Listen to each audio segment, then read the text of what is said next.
All right, YouTube, how you guys doing? We're gonna do a 6-month Handyman trailer update video. What I like and dislike about this trailer since I've had it, about 7,000 miles on it so far. I mean, spoiler alert, there's not much to hate about a trailer when you're in the handyman business. But let's get to it right now. It's just 2017, all aluminum, American hauler.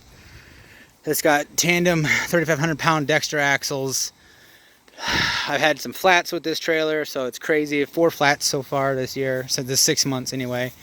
But I got some scratches from some branches I hit. Obviously, didn't try to, but it is what it is. It's next time I'll be more careful.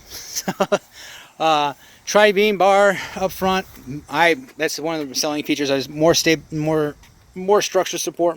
It's just more stable. Period. I can't talk for some reason. So diamond plate. Setting's great. Lettering's holding up fantastic. You can see those scratches again, but it is what it is. You gotta break it in, and so it's a work trailer. I will say I do leave this open. I do obviously work in the weather, so when I leave the gate down, it gets rain, so the wood's starting to come up.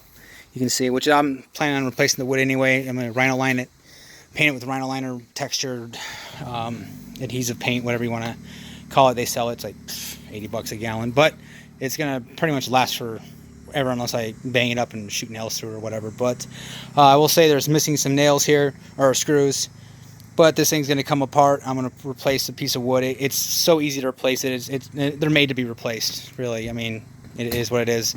I will get a bridge right here, that way I can roll things in and out a little easier, but for right now it's worked just fine. These wheels don't have a problem with it at all. Again, I'll be replacing this wood and then stripping everything out once I actually build it, and then rhino lining the entire floor and insulating it and all that good stuff. But you can see I'm missing some arms here, just like right here. They've been breaking off. I don't know if it's because of the rear of the trailer and it bounces, but I've lost 3 sets right now, and they're not cheap. So either I will be going with Milwaukee's system or find another way of doing it. But right now it's been working fine. I just strap it to the back and the top part's been holding up. But maybe if I relocate these, it won't break. This right here, I haven't lost any over here, just in the very back of it. So, school bus in the back end bounces. So I'm assuming that's the same thing with this. I've taken out most of my DirecTV just because I don't do very much DirecTV anymore, and I've had this whole toolbox basically dedicated to it. So I'm taking it out in the middle of, just taking all my loose crap instead of flying all over. I'm just actually keeping it more organized here. Don't really use this very much anymore, but I want to. I had it for sale, but nobody gave me what I wanted for it, so I'm just going to keep it. It's going to come in handy. It already does. So it's just some easy feature, but obviously that's nothing crazy. I did add these little racks for tools. I will move my Vitos down to the bottom and add another one up there for more tool hanging storage. And then this is just all temporary. The toolbox is in pretty bad shape. It's not made to be bouncing around. You can see there's a couple Milwaukee's. This is high capacity toolbox, so it's the bearings are missing. I'll get it repaired, but it's going to stay in my garage, and then I'll actually build this out in how I want to, and it'll be good to go. Just more bungees, stuff that I just keep on the side. Milwaukee table saw. Very pleased with that. There'll be a review coming up soon for that as well. But very, very pleased with that. A couple things to note. There's a couple the screws in the floor that are coming up. So if I find any, there's a couple right there. There's one right there, and then there's one right here as well. Starting to come out. You just drive them back in, screw them back down. No biggie. No problems really. I will say these. I'm taking the ceiling off so I can get access to the wiring. But these, for some reason, I don't have any bits that actually fit these, or they painted, and so I actually have to drill them out. So I tried to grinder one out right here, but it didn't work out too well. So just every couple days I'll just drill a couple more out, and eventually I'll get to it and take the ceiling part off so that we can get access to the wiring and wire it so I can actually use it without being attached to anything.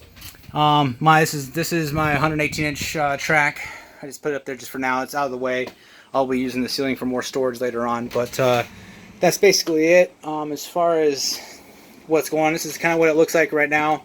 Obviously my solar and everything is going up front. I did have this obviously put in, or I built it. I took 6 inches off of it because it was down at the bottom here. I did take 6 inches off so I can actually have this piece right here. It comes to right here. That way all this area can be used for inverter, battery storage, cooling, and then whatever else I want to design the front end of this to be. This is just my catch-all for pretty much everything right now, but I'll have it binned out. That way I can keep it more organized. And that's about it, guys. 6'8" interior height. And if I was going to do anything else, 7-foot interior height would be better. But you know, I'm not selling it because of that. It just, if you're gonna get a trailer, 7 foot, you know, you're gonna love it. You know, I would, you know, get 8 foot if you can. I mean, really, it's great. So, all right, guys, I think that's about it on this. There's not much else. Oh, I did damage the outside real quick. I'll show you. Here's I have a new tire already mounted, and it's in the back of the truck. But I did go over a bridge, and the back end of the bridge for some reason caught my fender, and it ripped it.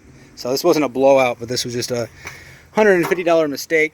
So I'll get one on the way, but it is what it is. Happened, learning experience. I won't go back to that customer anymore unless, you know, I can just take my truck, but most likely not. So, all right, guys, a 2017 Handyman trailer, kind of a update. Not much has changed really, but working out of it. And I will say it's nice working out of it, because if I built this trailer out right when I got it, I wouldn't have put sheet storage in the way I wanted to build it. And I definitely know now that I'm going to want 4x8 sheet storage. It's going to go on the right side over here, because just having ability just to store drywall or plywood without it actually having to be tied down and flopping back and forth, it's going to be great. It's going to be awesome.